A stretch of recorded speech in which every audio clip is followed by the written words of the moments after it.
Hey everybody, Ethan here, and you're on my side of the room, and I've got a different kind of video today. I'm on a part of the room that you don't normally get to see because this time instead of talking about bass playing, I'm talking about writing. And my friend Orange, hey Orange, had a question for me yesterday that I decided I'd make a video about, and that is he is considering writing a story, and he's concerned that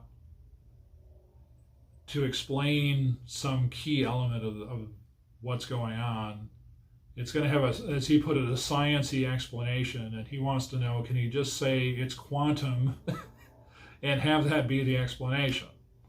And I'll answer that question in a minute, but first, if you don't know, because you're probably wondering, like, where do I get off talking about books and writing and stuff? Well, I've written books and I've done writing, and so therefore, here's my hit, Deadshot. It was number 9 in Australia, so you know it's good. I'll put the link in the description to my website if you'd like to check out my books. They're all available through Amazon throughout the world. You can read it on Kindle Unlimited. Check it out. I appreciate the interest. So now to answer Orange's point, no, you can't say quantum as your buzzword to explain away whatever you don't want to explain in detail. The reason is that there are people now who have an understanding of what quantum physics is, or at least that it exists and that there's some ins and outs of it. I don't understand it all, but I too know that quantum physics is a thing. With that being said, if you use it as like a throwaway explanation, like meant to just be like a hand wave, you're going to irritate X amount of your readers because they know what it is, or at least they have an inkling of what it is, and they know that the way you're using it is not what it is. So think of it this way, like, time was that people believed you could get AIDS from a toilet seat. And no, you can't, but at the time, if you're, ignorant about AIDS and you don't really know how it spreads, it seems plausible, but no, that's not how AIDS spreads. Well, if you write a story and say this AIDSy contagion is going around and it's spreading on toilet seats, it's like, okay, so what's your explanation for this, being that that's not normally how this is transmitted? And you could say, it came from outer space or something, and that could be your answer, but you're pushing it, pal. To the point where you may have to come up with some other word for it, or tweak the details and not say it's space AIDS or whatever, call it something else, so that people don't make that association and don't get taken out of the story because they're so busy arguing with why you're wrong instead of getting into what happens next in the story. Now, one thing that I do believe goes a long way is what's called the explaining sentence. So when I was speaking to Orange yesterday privately, I was telling him, I said, look, Superman flies because he's from Krypton. We don't because we're not. But if he went back to Krypton, if he could, he wouldn't fly around because it would be his Earth where he's just usual dude. And maybe if we went to Krypton, maybe we would be the Superman. I don't know the extent to which that would be a thing, but I can only imagine it's a two-way street. Well, that's the explanation. We want superhero action. We don't want to get bogged down with, well, exactly how is Superman defying gravity in the ways that he's doing it, and so on and so forth. We don't have time for that. We want, he punched the guy and made him, break the stratosphere or whatever, or he smashed through the wall and broke the chain and whatever.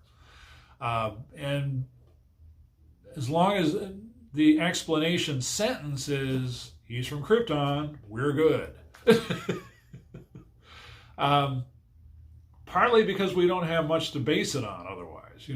It's like, well, seems legit. He's from a place we don't know anything about. and he's here now, so guess he can do this stuff.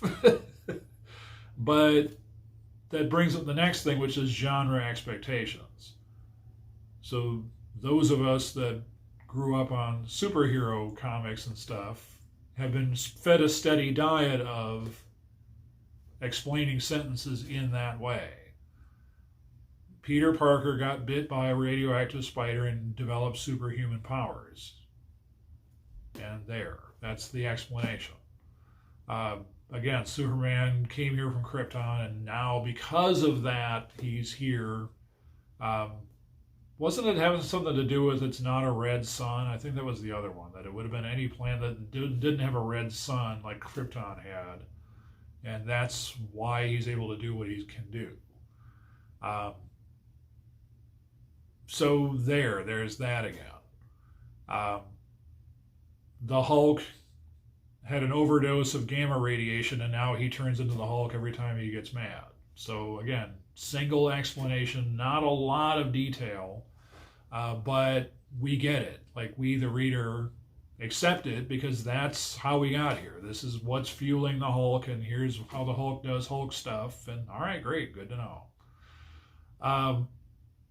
But if you're going to write sci-fi, remember there's two words there. There's science and fiction, all right? And sci-fi is not a monolithic structure in that there's only one kind of sci-fi, and that's it. So Star Wars differs greatly from Star Trek, even though they're both set in outer space. And so because of that, Star Wars, I think, far more is fueled by the explaining sentence, more so than Star Trek. And it's funny that both the original series of Star Trek and then the original movie of Star Wars feature some kind of crawl. We have Space, the Final Frontier over here, and we've got, there's a period of civil war, rebel ships striking from a secret base, blah, blah, blah, blah. That was the explanation. But then after that, it's okay, we're done explaining. Now it's action, action, action. Over here on the Star Trek side, not only do we have Space, the Final Frontier, we have the Star Trek Enterprise running on dilithium crystals. And more as we progress through the movies and the series and whatnot, we start to add more and more what's called technobabble. And because of that, the people who've been fed a steady diet of Star Trek expect more and more technobabble. But in this day and age of things like SpaceX, they want more rigor and sophistication around what that technobabble is. You can't just say the Gleanops broke because of the Frex and leave it at that, because they need to understand, like, Frex is another word for what? And if you don't answer that in a way that's to their satisfaction, it's like, oh, so you're making crap up, great. You know, but you're taking them out of the story, and you're losing your audience. You can do that on the Star Wars side and say, oh, we'll be there in no time. We'll use the hyperdrive. Ta-da! And then they'll do it, and then one day the hyperdrive doesn't work, and they can't do it because the hyperdrive broke. And again, sentence. It works, it doesn't work. Bam. And we're there. We're caught up. So the thing with Star Wars, and Star Trek kind of has this issue too, it's just, I think they try to zhuzh it as they go. Star Wars never tried to zhuzh this. TIE fighters should not be making noise in space, ever. But they do, and they continue to do. So it's telling us, maybe you shouldn't take this so seriously. This is fantasy. This is baloney. So no, we don't need to know how twin-ion engines work, really, and whether or not a twin-ion engine would ever work, because it's not the point. The point is that's the bad guy spaceships, and that's all we need to know. And if we see them, we know the bad guys are nearby. And if we don't see them, well, then they're not. On the Star Trek side, they're in the Enterprise a lot, and because of that, there's a lot of technobabble around the Enterprise. Because stuff breaks, and they need more of the stuff, and they got to fix the stuff, and they need to upgrade the stuff, and they got to tell you chapter and verse about the stuff. but that's what the audience wants. So consider that. So in the case of Orange, I don't know what genre he's looking to write in. My advisement to him and anyone else is one great way to kind of get an idea of what the genre you're writing in wants out of you is read other people's stuff in that genre. It's hard advice to take sometimes, especially if you're worried that you're going to be unduly influenced by these other writers and that's going to seep into your own work and you're going to be a copycat. I wouldn't worry about it.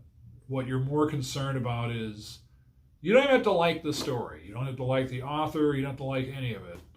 What you need to know is, as an example, if you're looking at Western, all right, and you just grab a random Western at the library and you flip through it, this is telling you what a Western is. At least it's something indicative of that genre. And you might be like, yeah, but I want to write a Western, but I don't like this. Like, here's what I don't like about this is, there's not enough time in the bar, or there's a 6-gun wouldn't work like that or whatever. I want something where it's like this guy's nothing without a 6-gun. I want him to lose it in the first chapter. So we need to see like what else this guy can come up with or something, and subvert some of that usual stuff. But you need to know what that usual stuff is by reading the genre. So that's a suggestion. In terms of explaining stuff, just to make this really brief, other than what I've already blabbed on about, but I think I'm staying pretty tight on the topic.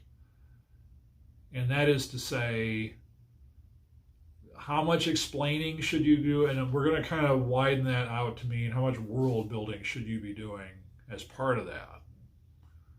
Really depends. The blank page that you're writing on is a featureless plane. And when you add one or more characters to that as you're writing, they're still in a featureless plane until you say otherwise. And I've done that. I've written chapters where characters interacted in such a way where very minimal detail was ever provided. Beyond, like, maybe like they might have rolled their eyes, or it could have been like, because, or something like that. But I've really tightened the lens down on the character interaction at the expense of all of the items in the room. So now think of it this way. You, the viewer, are watching me on this lens of what I'm choosing to show you in this room. You have no idea what's all in this room. Now you could have looked at my other videos and known that there's other stuff like nail polish over there, and I've got frame stuff on the wall over here, and I've got a remote control right here. But right now, in context, you don't know that. You have no idea what's all laying around. And it may never be interacted with on camera.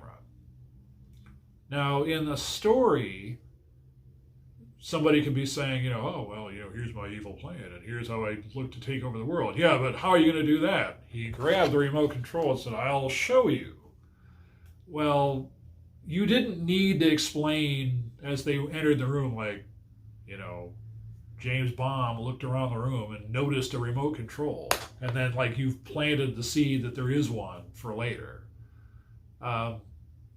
You could, but you're signaling to the audience already, like, well, this is significant, and maybe you don't want to do that.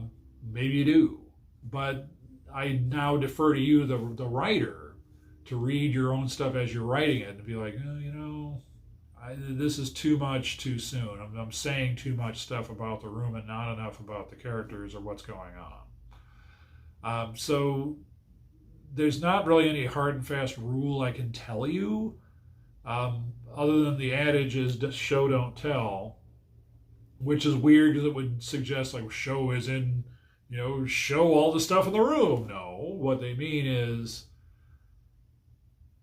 if a character has, let's say, triggers about something, well, show that. Like, let's say that they've got PTSD about they shot somebody in the past for whatever reason.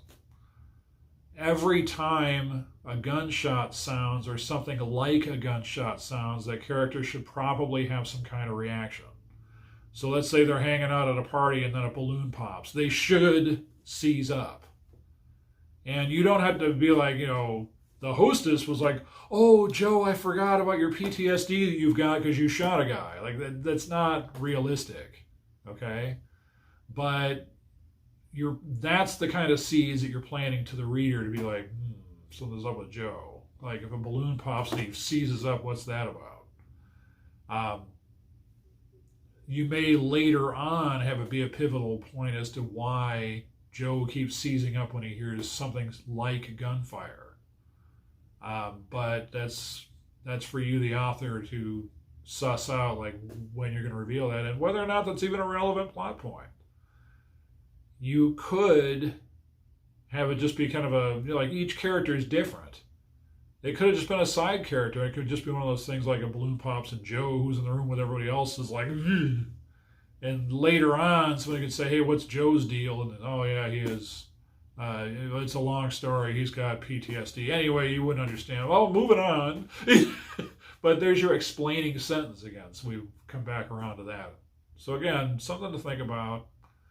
I really hope this was useful to Orange and anyone else. I know this is kind of a topic that's kind of hard to like really pin down. So I'm trying not to make it go any longer on this video than I've already done. And this is my 11th take trying to do this. So that tells you something. Well, I'm calling it a good take. And so you tell me though. How about this in the comments? Tell me in Orange and anyone else, how much explaining do you want in stuff that you're reading? What is the explaining sentence good enough for you a lot of times, do you find, or am I dead wrong? Like, no, you want Da Vinci Code. You want just to be pounded over the head with tons and tons of explanation, or as I was saying earlier, technobabble. You do you as to why you like what you like, but let us know. I mean, the feedback helps me. It's going to help Orange out. Anyone else who's either writing or aspiring to write. Having said that, keep learning, keep writing, and I'll catch you in the next video.